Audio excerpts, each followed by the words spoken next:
சிங்கப்பெண் அதிரடிப்படை powerless துறையா இருக்குங்க. Reels மட்டும் போட்டு அதை பயங்கரமா சீன் போடுறாங்க அப்படின்னு எதிர்கட்சிகள் பயங்கரமா கலாய்க்கிறாங்க. எதுவாக இருந்தாலும் மாப்பிள்ளை கிட்ட பேசிக்கிங்க, அப்பதான் நீங்க நினைச்சதெல்லாம் நடக்கும் அப்படின்னு சொல்றாங்களாம். யாருங்க? அதான் டிஎம்கே தான் இப்ப ஆட்சியில இல்லையே. அப்ப என்னவா சபரீஷனா சொல்றாங்க? இல்லைங்க, அது டிவிகே கட்சியில. எடப்பாடி பழனிசாமி அவர்கள் ரொம்ப நொந்து போயிருக்காங்க. ஏன்னா ஒவ்வொருத்தரும் கட்சியை விட்டு போறதுனால மட்டும் இல்லைங்க, ஏகப்பட்ட குடைச்சல் உள்ளுக்குள்ள கொடுத்துக்கிட்டே இருக்காங்களாம். உளவுத்துறை மூலியமாக சிஎம்க்கு அனுப்பப்படுகிற ரிப்போர்ட் எல்லாத்தையுமே கேம்ப் ஆபீஸில் இருக்கிற அந்த 2 பேர் படிச்சிடுறாங்களாங்க. இது இன்டெலிஜென்ஸோட ஹெட்டா இருக்கிற ஐஜி அஷ்ராகாக் அவர்களுக்கு செம்ம கடுப்பான். அதெல்லாம் நீங்க படிக்க கூடாது அப்படின்னு அவங்க கிட்ட சொல்லிட்டாராம். அதுக்கு அவங்க சில மாற்று ஏற்பாடுகள் பண்ணிட்டு இருக்காங்களா. தினகரன் அவர்கள் அமித்ஷா அவர்கிட்ட ஒரு தூது விட்டுருக்காராம். அந்த தூது அதிமுகவுக்கு விடப்படும் ராக்கெட் அப்படின்னு சொல்றாங்க.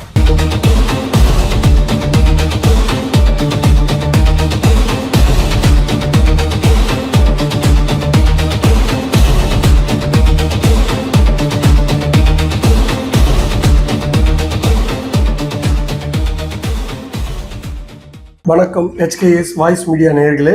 இன்னைக்கு அரசியல்ல பல விதமான பல கட்ட போராட்டங்கள், சண்டை, சச்சரவு, கலாச்சல் நிறைய இருக்கு. ஸோ அதை நம்ம இன்னைக்கு 1 by 1 பார்க்கலாம். ஸோ என்னென்ன விஷயங்களை பார்க்க போறோம் அப்படின்றத நான் முதல்ல டாபிக் சொல்றேன். அதுக்கப்புறமா அந்த ஒவ்வொரு டாபிக்கோட எக்ஸ்பிளனேஷன் நம்ம விரிவா பார்க்கலாம் இந்த நிகழ்ச்சியில. முதலாவதாக சிங்கப்பெண் அதிரடிப்படை பவர்லெஸ் துறையா இருக்குங்க. ரீல்ஸ் மட்டும் போட்டு அதை பயங்கரமா சீன் போடுறாங்க அப்படின்னு எதிர்கட்சிகள் பயங்கரமா கலாய்க்கிறாங்க. எதுவாக இருந்தாலும் மாப்பிள்ளை கிட்ட பேசிக்கிங்க, அப்பதான் நீங்க நினைச்சதெல்லாம் நடக்கும் அப்படின்னு சொல்றாங்களாம். யாருங்க? அதான் டிஎம்கே தான் இப்ப ஆட்சியில இல்லையே. அப்ப என்னவா சபரீஷனா சொல்றாங்க? இல்லைங்க, அது டிவிகே கட்சியில. அது என்னன்னு நம்ம பார்க்கலாம். மூணாவதாக எடப்பாடி பழனிசாமி அவர்கள் ரொம்ப நொந்து போயிருக்காங்க. ஏன்னா ஒவ்வொருத்தரும் கட்சியை விட்டு போறதுனால மட்டும் இல்லைங்க, ஏகப்பட்ட குடைச்சல் உள்ளுக்குள்ள கொடுத்துக்கிட்டே இருக்காங்களாம் இந்த கிளர்ச்சியாளர்கள் குரூப். அதோட ஃபுல் டீட்டெயிலையும் இதில் பார்த்துடலாம். நாலாவதாக உளவுத்துறை மூலியமாக சிஎம்க்கு அனுப்பப்படுகிற ரிப்போர்ட் எல்லாத்தையுமே கேம்ப் ஆபீஸில் இருக்கிற அந்த 2 பேர் படிச்சிடுறாங்களாங்க. இது இன்டெலிஜென்ஸோட ஹெட்டா இருக்கிற ஐஜி அஷ்ராகாக் அவர்களுக்கு செம்ம கடுப்பான். அதெல்லாம் நீங்க படிக்க கூடாது அப்படின்னு அவங்க கிட்ட சொல்லிட்டாராம். அதுக்கு அவங்க சில மாற்று ஏற்பாடுகள் பண்ணிட்டு இருக்காங்களா. அதையும் என்னன்னு பார்த்துருவோம். 5வதாக தினகரன் அவர்கள் அமித்ஷா அவர்கிட்ட ஒரு தூது விட்டுருக்காராம். அந்த தூது அதிமுகவுக்குள் விடப்படும் ராக்கெட் அப்படின்னு சொல்றாங்க. என்னன்னு அதையுமே பார்த்துடலாம். வாங்க நிகழ்ச்சிக்குள்ள போகலாம். முதலாவதாக சிங்கப்பெண் அதிரடிப்படை பவர்லெஸ் அப்படின்னு சொல்றாங்க எதிர்கட்சிகள். அது என்ன அப்படின்னா, தமிழக முதல்வர் திரு ஜோசப் விஜய் அவர்களால் சிங்கப்பெண் அதிரடிப்படையை துவக்கி வச்சாங்க இல்லையா. இந்த அதிரடிப்படையோட தலைமை பொறுப்பு யாருன்னு வந்து பாத்தீங்கன்னா திருமதி பவானி ஈஸ்வரி IPS அவர்கள் தான் இதுக்கு பொறுப்பு வகிக்கிறாங்க. சரி, இந்த படைக்கு அதிகாரமே இல்லைன்றாங்க. அதிகாரம்னா என்னங்க? ஸோ அதிகாரம்னா ரொம்ப சிம்பிளுங்க. இவங்களால எங்கேயாவது ஒரு குற்றம் நடக்குது, அந்த இடத்த போய் நிக்கிறாங்க, அந்த குற்றவாளியை பிடிக்கிறாங்க. பிடிச்ச பிறகு இவங்களுக்கு FIR போடுறதுக்கு அதிகாரம் இல்லை. அப்போ எப்படிங்க இது செயல்படுது அப்படின்னு வந்து பாத்தீங்கன்னா, இப்போ ஒரு குற்றம் நடக்குது, ஒரு 100 அடிச்சு ஒரு கண்ட்ரோல் ரூம்ல தகவலை வந்து பரிமாறுறாங்க அப்படின்னா, கண்ட்ரோல் ரூம்ல இருந்து அந்த கன்சர்ன் காவல்துறைக்கு, அந்த லிமிட்ல இருக்க காவல்துறைக்கு தகவல் பரிமாறப்படும். அந்த தகவலை வந்து லோக்கல் போலீஸ் ஸ்டேஷன்ல இருக்கவங்க மீண்டும் சிங்கப்பெண் அதிரடிப்படைக்கு, அந்த லிமிட்ல இருக்கிற சிங்கப்பெண் அதிரடிப்படைக்கு தகவல் சொல்லுவாங்க. இப்படி தகவல் சொல்லி வரும்போது ரொம்ப கால விரயம் ஆகுது. இதனால குற்றவாளிகள் தப்பிக்கிறதுக்கும், அந்த இடத்த விட்டு போறதுக்கும், எவிடன்ஸை அழிக்கிறதுக்கும் நிறைய வாய்ப்பு கொடுக்குறாங்க. அதோட மட்டும் இல்லாம இவங்க குற்றவாளிகளை பிடிச்சாலும் கொண்டு வந்து லோக்கல் ஸ்டேஷன்ல தான் கொடுக்குறாங்க. லோக்கல் ஸ்டேஷன்ல கொடுக்கும்போது அவங்க தான் வழக்கு பதிவு பண்ணுவாங்க. அப்ப இவங்க எதுக்குங்க? இவங்களை சும்மா சீன் காட்டுறதுக்கு தாங்க அப்படின்னு சொல்லி எதிர்கட்சிங்க பயங்கரமா கலாய்க்கிறாங்க. அது எப்படி? போற இடத்துல கேமரா எடுத்துட்டு போயிடுறாங்களாம். அவங்க பண்ற ஒவ்வொரு விஷயத்தையும் கேமரால எடுத்து ரீல்ஸ் போடுறாங்களாம். ஸோ ரீல்ஸ் ஆச்சு ரீல்ஸா தான் இருக்கும், இதுல எங்க வந்து ஒரிஜினலா இருக்க போகுது அப்படின்னு சொல்றாங்க. கூடவே இது எப்படி இருக்கு அப்படின்னா 2019ஆம் ஆண்டு இபிஎஸ் முதல்வராக இருந்தார் இல்லையா, அந்த காலகட்டத்தில் அம்மா பேட்ரோல் அப்படின்னு சொல்லி ஒரு வாகனத்தை அறிமுகப்படுத்தினாங்க. இது இனோவா காரு. இந்த காரை வந்து இதை வச்சுக்கிட்டு அவங்க ஒரு சீன் போட்டாங்க. இப்போ அடுத்தது வந்து பார்த்தீங்கன்னா போன ஆட்சியில், அதாவது 2025ஆம் ஆண்டு பிங்க் பேட்ரோல் வெஹிக்கிள் அப்படின்னு சொல்லி பிங்க் கலர்ல ஒரு வாகனத்தை அறிமுகப்படுத்தினாங்க. இது எதுக்காகனா பள்ளியில் படிக்கிற சிறுவர்களுக்கும் பெண்மணிகளுக்காகவும் பிரத்யேகமா நகர பகுதியில வந்து இது ரொம்ப ஆக்டிவா இருந்துச்சுன்னு சொல்றாங்க. இது எதுவுமே இவங்களுக்கு தனி அதிகாரம் இல்லை எஃப்ஐஆர் பதிவு செய்ய, இது எல்லாமே attached by local police station. அதனால தாங்க சொல்றாங்க இந்த அதிரடிப்படைக்கு பவர்லெஸ் அதிரடிப்படை அப்படின்னு சொல்லி கிண்டல் பண்றாங்க. சரி, அடுத்த விஷயத்துக்கு போவோம். ஸோ எதுவாக இருந்தாலுங்க, எந்த விஷயம் நடக்கணும்னாலும் மாப்பிள்ளைய போய் பார்த்து அவர் ஓகே சொன்னால் மட்டும்தான் உங்கள் விஷயங்கள்லாம் நடக்கும் அப்படின்னு சொல்கிறாங்க. இது நாமளுமே என்ன நினைச்சோன்னா, போன கவர்மெண்ட்ல திரு சபரீஷன் அவர்கள் இருக்காரு இல்லையா, முன்னாள் முதலமைச்சர் திரு மு க ஸ்டாலின் அவர்களோட மருமக, அவர் தானேங்க பயங்கரமாக கோல் வச்சுட்டு இருந்தாரு, அதிகார பலம் மிக்கவராக இருந்தாரு. ஸோ எந்த விஷயங்கள் கான்ட்ராக்டாக இருக்கட்டும், டிரான்ஸ்ஃபராக இருக்கட்டும், எனிதிங் ஒரு டிசிஷன் எடுக்கணும் அப்படின்னாலும் அவரை பார்த்து தான் முடிவு பண்ணுவாங்க இல்லையா. இப்போ அதே போல டிவிகேவோட பொதுச் செயலாளர் திரு ஆனந்த் அவர்களுடைய மருமகனை தான் போய் பார்க்கணுமா. அதாவது மாற்றுக் கட்சியிலிருந்து வரவங்க, தொழிலதிபராக இருக்கட்டும், இவங்க எல்லாருமே என்ன அப்படின்னா நேரா போயிட்டு அவங்க மருமக பிள்ளைய பார்த்துட்டு அவரை ஆசுவாசப்படுத்தினா, அதாவது அது என்னன்னு நம்மளுக்கு தெரியல, அவரை ஓகே பண்ணா மட்டும்தான் இவர் திரு ஆனந்த் அவர்கள் வந்து அந்த காரியத்தை பண்ணி கொடுப்பாரு அப்படின்னு சொல்றாங்க. பட் திரு ஆனந்த் அவர்கள் எதுவுமே யாருக்கிட்டையும் நேரடியா கேட்டதில்லை. அவர் கூட இருக்கிறவங்க தான் இப்படி வந்து மடமாத்தி விட்டுடுறாங்க, அவர் பேரை கெடுக்கிறதுக்காகவே இப்படி பண்றாங்க அப்படின்னு சொல்லி அவர் கூட இருக்கிற விசுவாசிகள் இருக்காங்க இல்லையா, ரத்தத்தின் ரத்தங்கள், அவங்கெல்லாம் வந்து இப்படி சொல்றாங்க. எதுவா இருந்தாலுங்க, போன அரசாங்கத்துல தான் பலவிதமான பவர் சென்டர் இருந்தது. நம்ம தமிழக முதல்வர் திரு ஜோசப் விஜய் அவர்கள் என்ன சொன்னார்னா, இங்க பவர் சென்டர் 4, 5 எதுவும் கிடையாது, நான் மட்டும்தான் ஒரே பவர் சென்டர் அப்படின்னு சொன்னாருங்க. அதனால தயவு செய்து அவர் பேரை இவங்கெல்லாம் கெடுக்காம பார்த்துக்கிட்டா ரொம்ப சந்தோஷங்க.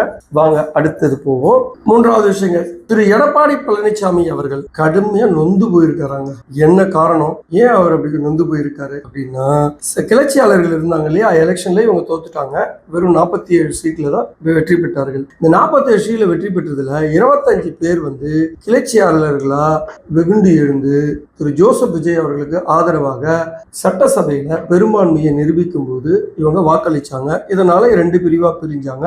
இவங்க மீது நடவடிக்கை எடுக்கணும்னு சொல்லி சபாநாயகரை பார்த்து திரு இபிஎஸ் சார்ந்தவங்க அவங்க கொறடா அக்ரி கிருஷ்ணமூர்த்தி மூலயமா இவர்கள் மீது நடவடிக்கை எடுக்கணும் அப்படின்னு சொல்லி கொடுத்தாங்க. இவங்களும் பதிலுக்கு நாங்க தான் உண்மையான அதிமுக அப்படின்னு சொல்லி அவங்க ஒரு கொறடாவை சொல்லி சி விஜயபாஸ்கர் அவர்கள் மூலியமா ஒரு புகார் கடிதத்தை கொடுத்தாங்க. ஃபைனலா இவங்களுக்குள்ள ஒரு சமரசம் உடன்பாடு ஏற்பட்டு கடைசியா இபிஎஸ் அவர்கிட்ட வந்தாங்க. இதுல 4 பேர் ராஜினாமா பண்ணி டிவிகேக்குள்ள போய் ஜாயின் பண்ணிட்டாங்க.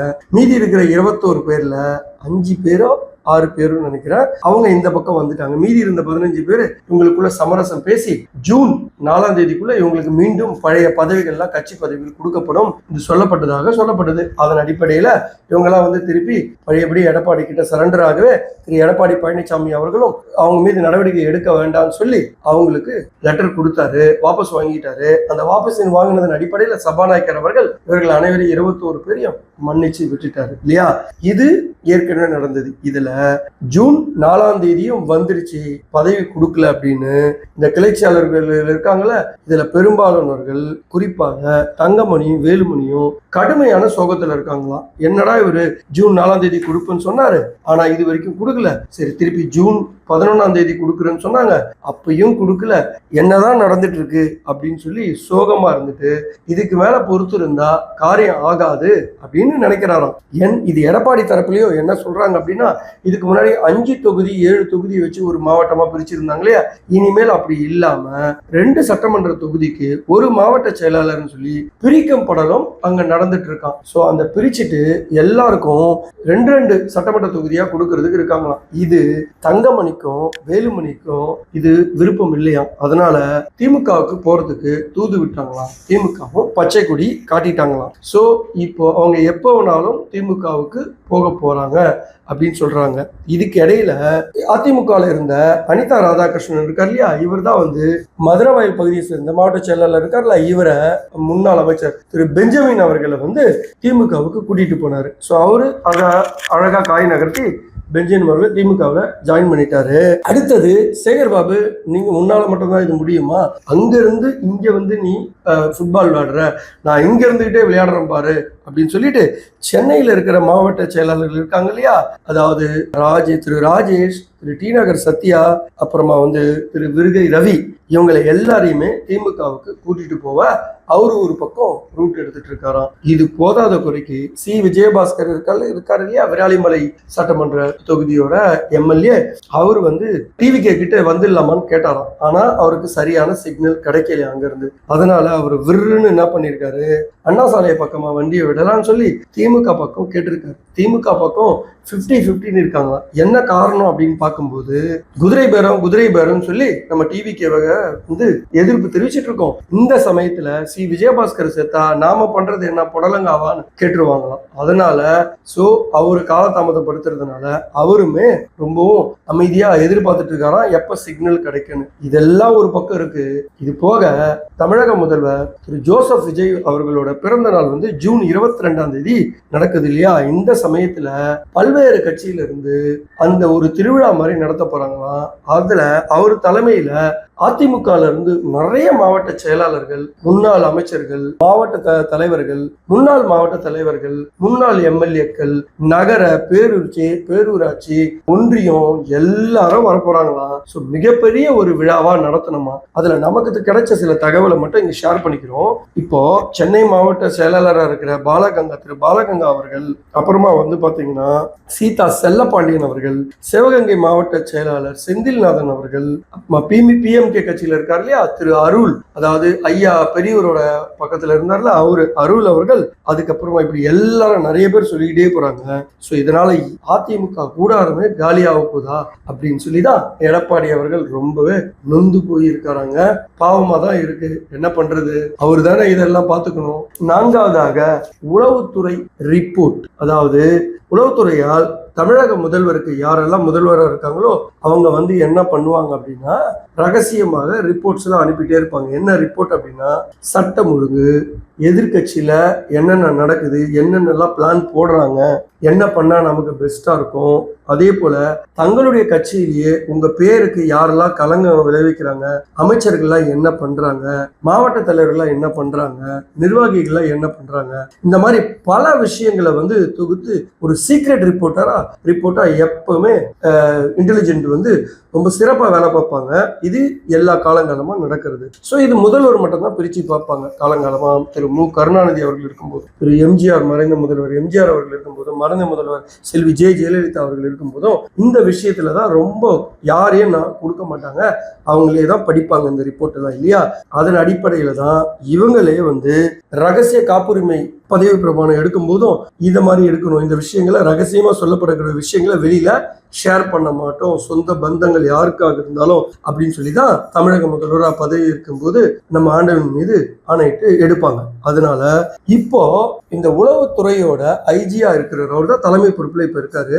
ஹெட் ஆஃப் த சீஃப் அவர் தான் இந்த உளவுத்துறைக்கு திரு ஹர்ஷா கார்க் ஐஜி அவர்கள். அவர் வந்து ரொம்ப சீக்கிரட்டா சில விஷயங்களை அனுப்புறாராம் சிஎம்க்கு. ஆனா சிஎம் ஆபீஸ்ல கேம்ப் ஆபீஸ்ல இருக்க 2 முக்கியமான நபர்கள் அதை எடுத்து அவர்களே படிக்கிறது, இவருக்கு தெரிய வர்றது, இவர் வந்து ஒத்துக்க மாட்டேன்றாராம். முதல்வர் தான் படிக்கணும், நீங்க படிக்க கூடாதுன்னு சொல்லி பிரச்சனை பண்றாராம். ஆஹா, இவர் என்னடா நமக்கே வேட்டு வைக்கிறாருன்னு சொல்லி அந்த 2 பேர் இருக்காங்க இல்லையா, அவங்க இவருக்கு மேல ஒரு ஏடிஜியை கொண்டு வந்துடணும், இவருக்கு இவ்வளவு பவர் கொடுக்க கூடாது, இவர் நம்ம கூட ஒத்து போக மாட்டேன்றாரு அப்படின்னு சொல்லி ஒரு ஏடிஜிய உள்ள கொண்டு வர, அந்த தலைமையில இன்டெலிஜென்ஸை கொண்டு வர அவங்களும் காய் நகர்த்த ஆரம்பிச்சுட்டாங்களாம். பார்க்கலாம் முதல்வர் அவர்கள் சுதரிக்கிறாரா இல்லையா என்று பொறுத்திருந்து பார்ப்போம். ஸோ கடைசியாக வந்து பாத்தீங்கன்னா அமித்ஷா கிட்ட திரு தினகரன் அவர்கள் ஒரு தூது விட்டிருக்காரு.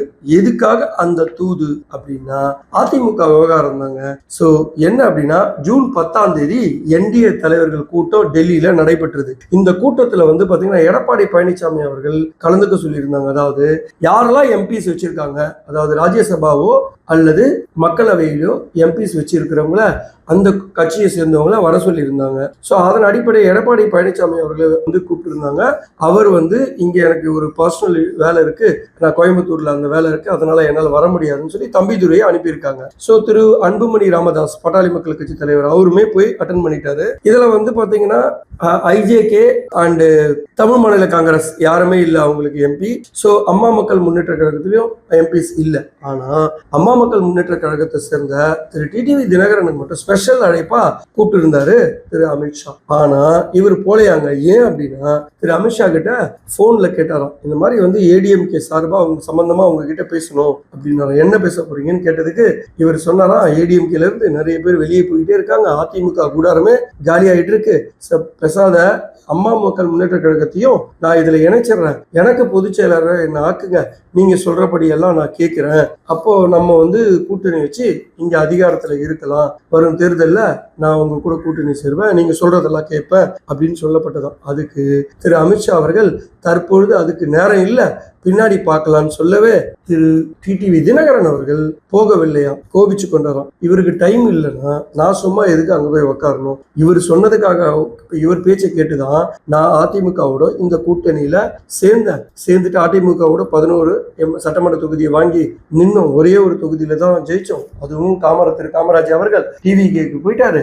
ஸோ நான் போய் என்ன பண்ண போறேன், எனக்கு எதுக்கு நேரத்தை நான் வேஸ்ட் பண்ணணும், ஸோ இவர்கள் எனக்கு நேரம் கொடுக்கலன்னா நான் ஏன் இவர்களுக்கு நேரம் கொடுக்கணும்னு சொல்லி கோபித்து கொண்டு இருக்கிறாராம். என்னமோங்க, அரசியல்ல நிறைய விஷயங்கள் பரபரப்பா நடந்து கொண்டுதான் இருக்கு. நாமளும் ஒவ்வொரு விஷயம் உங்களுக்கு தொகுத்து வழங்கிட்டு தான் இருக்கோம். இதுல ஏதாவது உங்களுக்கு மாற்று கருத்தோ இல்ல ஏதாவது கமெண்ட் சொல்லணும்னு நினைச்சாலோ தயவுசெய்து கமெண்ட் சொல்லுங்க. தொடர்ந்து எங்க வீடியோவை பாருங்க, சப்ஸ்கிரைபும் பண்ணுங்க, கூடவே பெல் பட்டனும் அழுத்திக்குங்க. அப்பதான் நாங்க போடுற ஒவ்வொரு வீடியோவும் தவறாம உடனுக்குடனே உங்களுக்கு வரும். மீண்டும் உங்களை அடுத்த நிகழ்ச்சியில் சந்திக்கும் வரை உங்களிடம் இருந்து விடை பெறுவது உங்கள் HKS. நன்றி, வணக்கம்.